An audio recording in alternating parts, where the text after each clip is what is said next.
Is-sitwazzjoni fl-Isptar Mater Dei hija waħda disperata. In-numru kbir ta' każijiet tal-COVID fis-swali kollha laħaq sal-punt fejn kull sala fl-isptar qed ikollha każijiet pożittivi. Dan intqal fi sqarrija maħruġa mill-MUMN fejn il-Union insistiet li kontrarjament għal dak li qal il-Ministru tas-Saħħa Chris Fern, l-Isptar Mater Dei bħalissa jinsab fi kriżi kbira minħabba l-ammont ta' pazjenti li huma rikoverati kawża tal-COVID.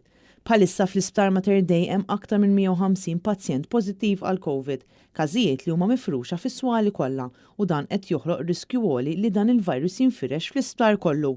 L-MUMN qalet li f'diversi swali qed ikun hemm biss 32 infermiera minħabba li ammont kbir ta' nersi spiċċaw fi kwarantina.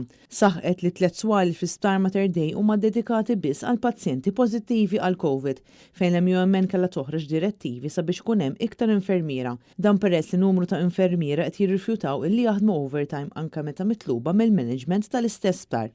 L-Isptar Mater Dei bħalissa għandu 6 postijiet li qed jintużaw bħala swali fosthom kurituri, il-librerija u l-kantina. L-MUMN qalet li l-politika m'għandix tkun l-aġenda ta' xi Ministru tas-Saħħa.